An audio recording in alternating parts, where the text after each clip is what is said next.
Magandang hapon, nagbabalik po ang PTV News Break. Update muna tayo sa level ng tubig sa Marikina River. Naroon si Paulo Barcelon live.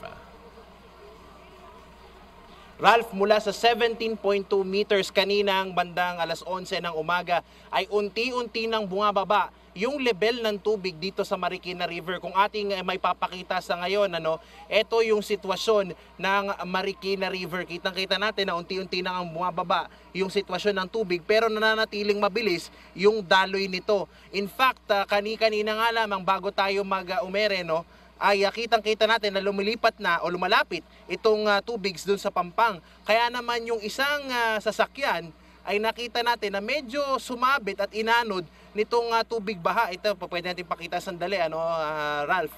Ito, ayan.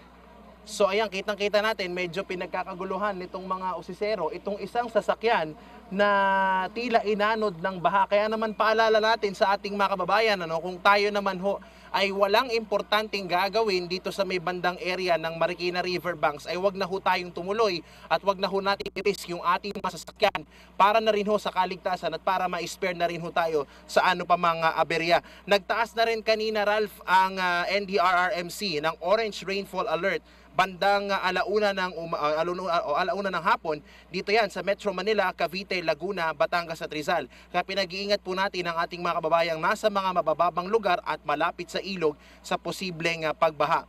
Samantala, sa tala naman ng Marikina City Public Information Office, Ralph, nasa 1,185 families o halos 5,000 individual ang nasa 7 evacuation centers ngayon dito rin sa Marikina City. Kaya naman patuloy ang mga disaster risk reduction efforts at tuloy-tuloy rin ang pagbabantay at pagbibigay ayuda ng Marikina City Government sa ating mga kababayan para rin maibsan yung epekto ng baha. Sa ngayon ay manaka-naka na lamang yung pag-ulan dito, Ralph, medyo nagpapakita na rin ng bahagya itong haring araw at yung mga kalsada na ating nadaanan naman kanina so far ay wala namang baha o anumang pagtaas ng tubig at safe naman itong madaanan yung ilan sa mga major na tulay at kalsada dito yan sa Marikina City. Patuloy tayong magbabantay sa mga pinakahuling sitwasyon.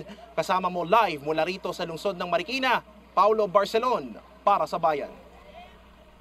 Maraming salamat, Paulo Barcelon.